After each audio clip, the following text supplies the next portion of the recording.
This is episode 166 of the Beyond the Food Show. And today we're going to answer one of the most frequent questions I get: how to stay motivated. We're going to go through strategy to maintain your motivation no matter what. And it's actually a continuity from our last episode, our series for the month of December 2018 on how to start 2019 different so you can make peace with food and your body.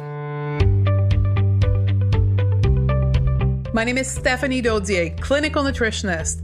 I reversed my diagnosis of anxiety, depression, adrenal fatigue, and obesity by going beyond the food. I can tell you one thing, that willpower, discipline, and deprivation aren't the permanent solution to transforming your relationship to food. So how do you leave overeating, emotional eating, food craving, and binging behind you so you have the food freedom to achieve all of your goal and be happy now?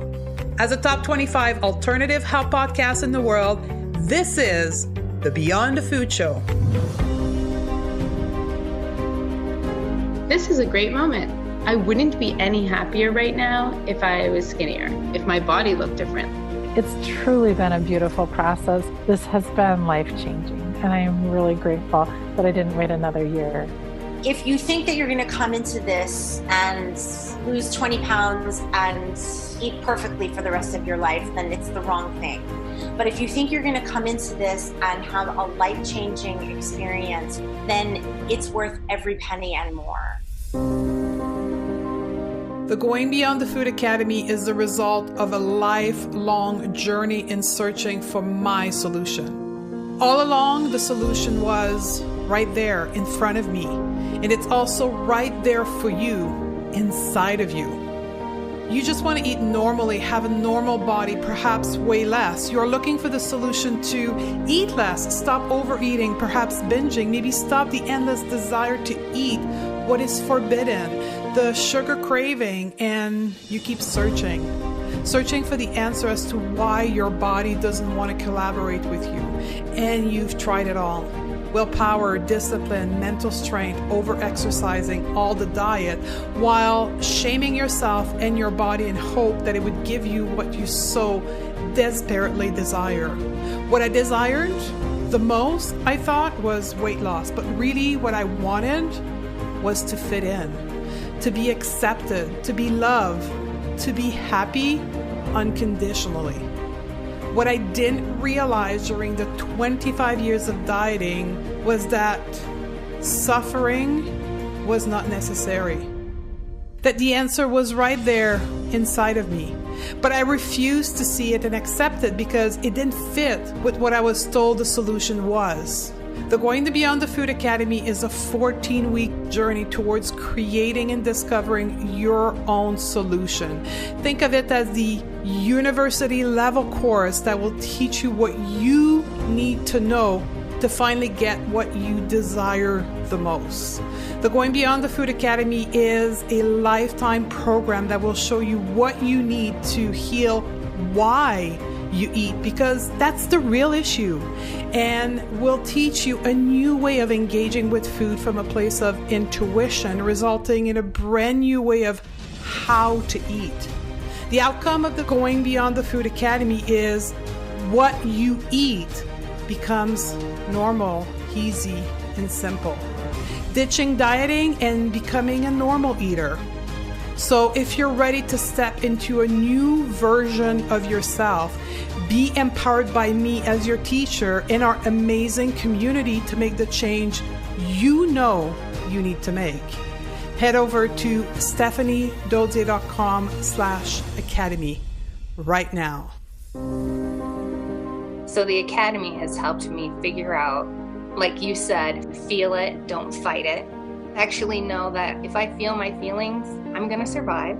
It's going to be okay. I can sit with those and nothing bad is going to happen to me. Hey ladies, welcome in. If you're listening live or close to live, it's around December the 7th. We're like 14 days from the holiday break and less than 25 days away from the new year. There's a lot of planning going on around here in preparation for that because I'm actually closing the team's work, the business, from December 20th to January the 3rd. Nobody in the team will be working except one person, and that is me. I'll be on customer service duty. So if you're one of our clients, I'll be there, the one answering your emails during that almost 10 days period. And I've decided to give that break to the team because for the last 3 months, we have been working very intensely. And the month of December is just a continuation of that because we've got a ton of stuff to prepare because we've got a 2019 year that is packed. And it's about helping you, for those that are ready to make peace with food in your body.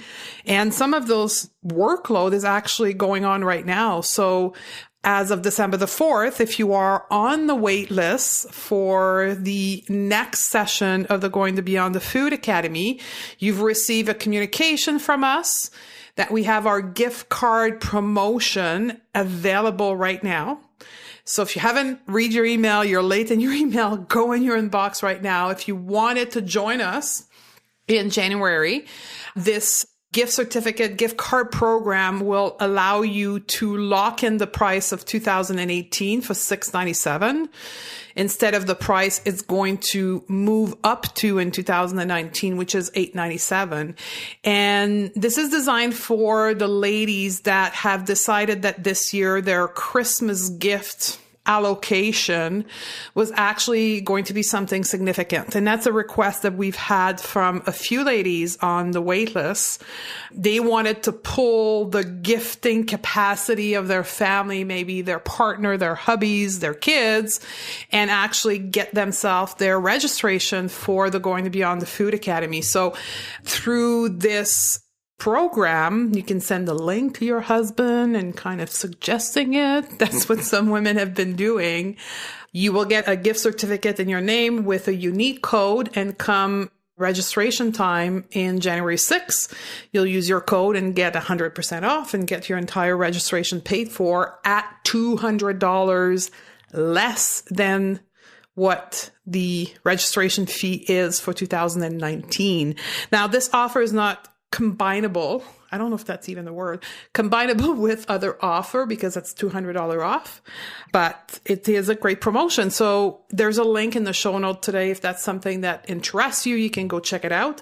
We also have one more thing we have to do before we go on holiday, on vacation, is the Food Freedom Challenge. The Food Freedom Challenge starts January 1st. And I kind of hesitated to do that. And actually, more than hesitated, I've never done any program that started on January 1st, way back to the days where I had a clinic, because I didn't wanted to give the feel that this was a reset and a resolution program and a weight loss program and all that stuff. I've always denied doing anything. And as I'm working through my all or nothing mindset, right? We've talked about that recently on the podcast. That's me. So I'm actively working on healing that part of me. I question myself as to why I wasn't giving you something on January 1st as an option to the other reset and detox and Whole30 program that starts on January 1st. And you know what? I decided to do it this year. So the Food Freedom Challenge is kind of the entry level program. It's 25 days. It's just 4 modules. It's all about emotional eating. We're doing it together as a group. We get the module all at the same time. We have coaching calls together. And the whole thing is very affordable. The whole challenge altogether is $197, everything included. And we have a $50 coupon that will be emailed to our community member to apply to the $197 on December the 11th. That's when we open registration. So watch your email. If the Food Freedom Challenge is something you want to start with and consider the Academy later, watch your email December the 11th for the coupon. So there's a lot of stuff going on your way, right? And there's a lot of stuff that we have to work 1 to 2 months ahead of you to deliver to you with high quality. And that's what we're doing right now. So that said, the podcast for the month of December was all about starting the new year, January 1st, that you do the challenge or not, that you join the academy or not is irrelevant, but that you have some tool to start the year differently, right? And one of the biggest hurdle that many of you come across is motivation, right? Like, what the heck is wrong with me? I'm not motivated. When I fall off the wagon, I can get back on the wagon. I'm do good for 2 weeks and then I just crumple. Like, what is going on? Like, what is going on with me that I cannot sustain my motivation to achieve my goals, whatever the goals are? The first thing I want you to know, there's nothing wrong with you. There's nothing broken inside of you. There's nothing you're missing inside of you or in your body that makes motivation so difficult. It's probably because you're going about being motivated in the wrong way that is not succinct with your mind, body, spirit, and mental body, like your whole self, and that leads you to failure. So what we're going to share today is not your typical BS. Like, I was doing some research before the podcast. I'm like, oh my God, the stuff they put on the internet, right? The top 25 tips for motivational weight loss in the new year kind of stuff, right? Things like plant a carrot or reward halfway, hang a picture of your ideal body on your mirror. Put a picture of your fat body on the fridge so you don't open the fridge. Get competitive with your girlfriend and do a weight loss challenge. Post daily on Instagram. The worst that I've seen so far today in researching this podcast, daily weigh-in to keep you accountable. Like, holy schnoot. Because I know there's kids listening. I could use other words. Holy schnoot. That makes me want to, vomit. Like, seriously? This is what is massively available when you Google how to stay motivated. No wonder why we're confused. No wonder why we grow through those cycle on and off the wagon, because that's what people think they need to do to be motivated, when in fact, it's exactly the opposite. That is the road to failure, to being unmotivated.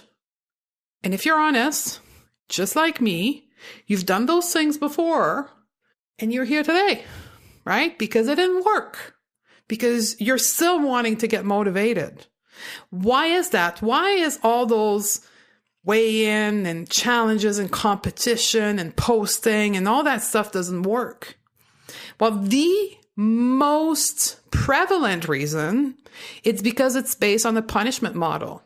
The whole no pain, no gain, which we know doesn't work because, again, if you're honest, you've tried it before, it doesn't work and it's extremely painful and it sends you into those spiral of shame and guilt and all that stuff. Plus, scientifically, we know it doesn't work. We know that the no pain, no gain punishment model of changing behavior is not the successful approach to changing behavior, right? Because it's based on negativity. It's based on something is wrong with you, you not being good enough that you need to take external monitoring system to keep you in line because you will get out of line. And it's actually this negative punishment model is what fuels the diet industry. That's what keeps us failing and keeps us engaged in this whole diet culture and this whole $66 billion a year industry. Now, if we start from the approach that there's nothing wrong with you, which is the going to beyond the food principle, there's nothing wrong with you, you can then understand why you're just probably taking the wrong approach, right? You're probably approaching your motivation from a place that is leading you to failure. So instead of beating yourself up and trying to find external guideposts to keep you in line, what we're going to talk about today is what can we do internally that is based on scientific evidence, that is based on spiritual principle, which are actually the same as the science principle, funny but true, that is going to give you the ability to be motivated day in and day out.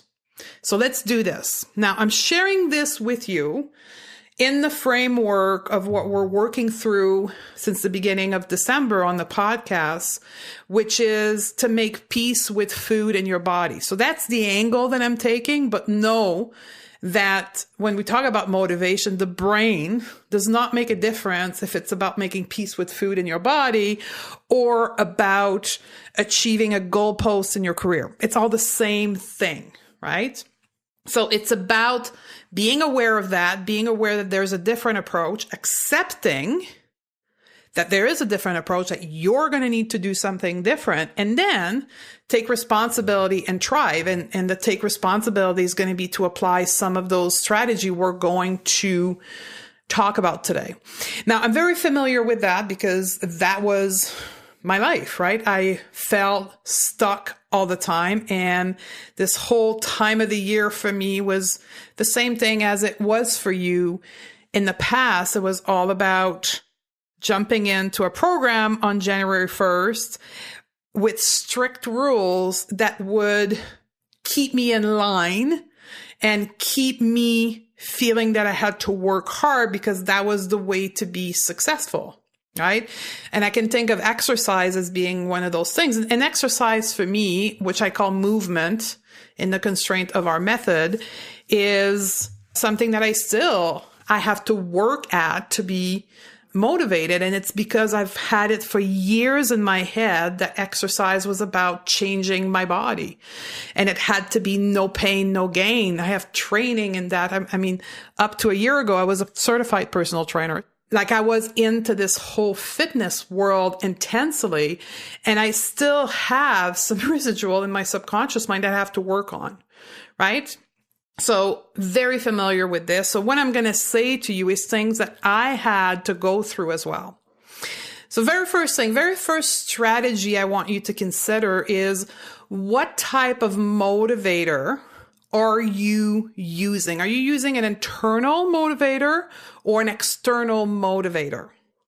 So an external motivator is competition with others, for an example, avoiding a punishment, a cheat day, right? As some would say, or changing the weight of your physical body, changing the size of certain part of your body, grades in the case of schooling, or even career, right? It's about achieving something outside. Internal motivator is about internal feelings. So curiosity about your own self, your self-discovery, self-satisfaction, achieving a behavior change that you think is going to enhance your life, a sense of achievement. So these are the two different categories of motivator, and science is clear.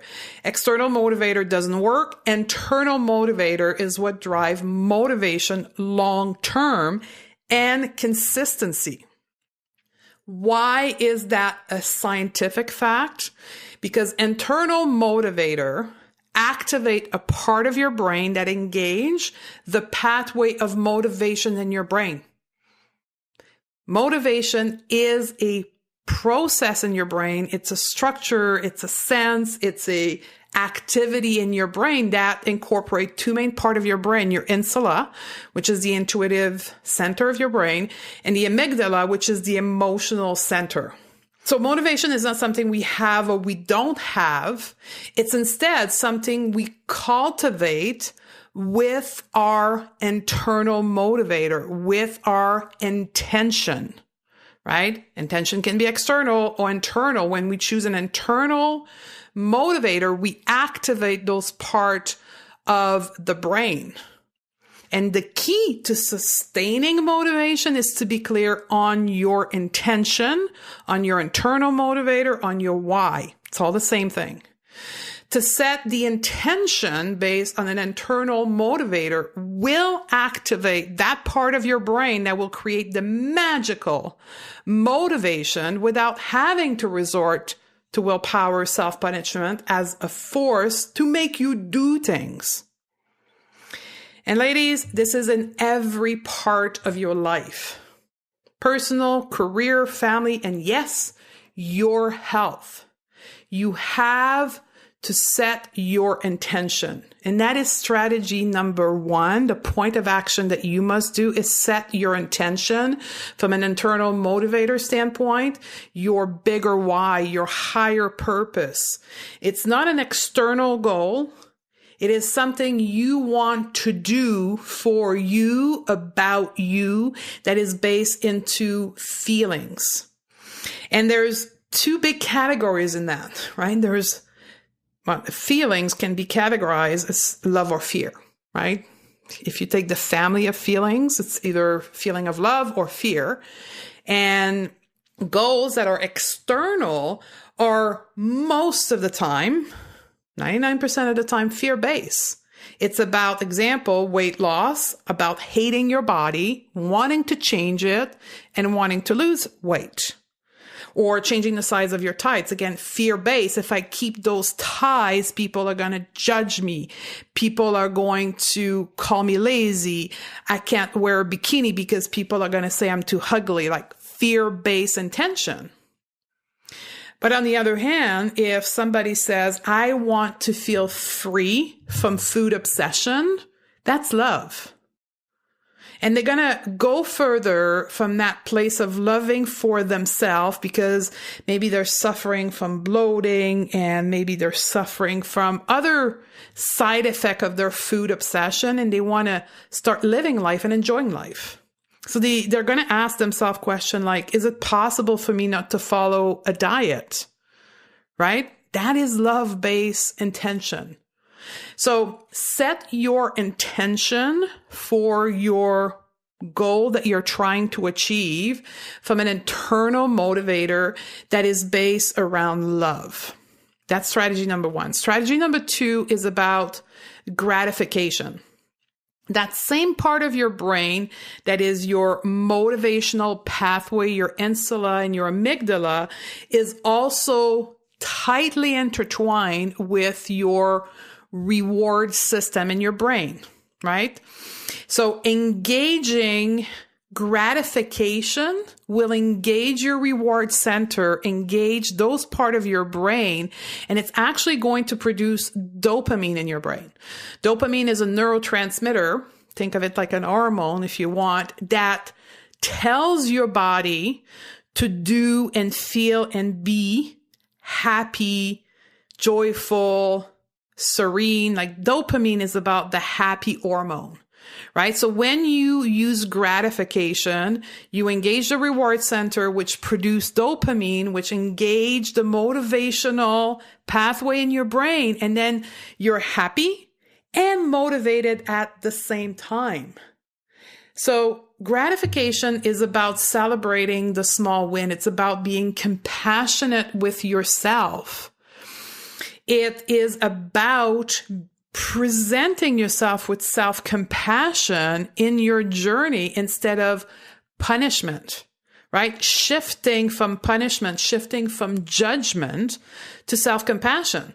That's why if your goal is based on external factor, that is fear-based, you are going to have a hard time celebrating the small win and feeling gratified and engaging your reward center because you're based out of fear. The fear and self-compassion don't work together. This is so important that it is actually 2 modules in the academy, 2 different modules, 1-hour lecture on each piece, because that's what's drive your ability to be motivated, your ability to sustain your action of transformation for a long time. So celebrate the small win along the way every day. Every day when you're seeking transformation and betterment of yourself, there is wins every day. You have to put the glasses in your eyes that's going to allow you to see those small wins and then gratify yourself, tap yourself into the back, recognize yourself, put a smile on your face, do a happy dance to engage all those components of your brain so you can sustain your motivation. The third strategy is about expecting highs and lows. It's life. You have to expect that it's not going to be perfect. No matter what you're working on, that it is behavioral, psychological, spiritual, physical, there's going to be lows. And part of the reason why we don't want those lows is because we have this mindset that we have to be perfect because perfection means we're worthy, right? So if that's you, we just did a podcast on that 162, the all or nothing mindset, or podcast 70 was also about the illusion of perfection. So go back to that. So wipe off perfection and then engage yourself in expecting mistake, errors, lows, and then ask yourself, what can I learn from my lows? What can I learn about myself to make me a better version of myself that I can do differently the next time? Take those lows as a learning experience. When you engage with your lows like this, it avoids this whole feeling shame, feeling guilty because I was supposed to be perfect. I was supposed to get my crap together really quickly and then binge your way through shame. So, strategy of expecting highs and low. And the last one, strategy number 4, is remind yourself of your intention often. So that intention we set in strategy 1, post it everywhere around you, in your bathroom mirror, in your phone main screen, in your car, post it everywhere until it becomes the way for you to think, the way for you to engage with your goal. We do that again in the Academy in lesson 2, where we post our desired feeling everywhere to be reminded. And obviously the quality of those intentions is everything, but you want to stay focused because you're reprogramming your brain to focus on other motivator, an internal motivator, instead of what you've done your whole life, which is external. So it's going to take time. And the best way to change a habit is repeat, repeat, repeat. So post it everywhere. That's it. 4 strategy. If you do that, you will sustain motivation long term. It's that simple. It's different, yet effective. So let me repeat that again if you're taking notes. Set your intention from an internal motivator, from your bigger why, your higher purpose perspective, to use a lot of gratification to engage your reward center daily. Expect the highs and low and learn from your lows. And then 4th, remind yourself of your intention daily and many times a day. So if you want to be motivated to change your relationship to food in your body, you've got to do those things differently. And likely the reason why you struggle with motivation is there's some of those strategies that are not fully in place into your life, and you cannot sustain your motivation. It's not hard work. Like, you're not going to sweat bullet doing those things, but you have to live from a place of awareness. You have to live to a place of consciousness where you can catch yourself doing those things and taking the time of setting your intention and so forth. So if you need some help with that, we've got, as I said in the beginning, a couple of programs that are starting soon. The Academy on January 27th.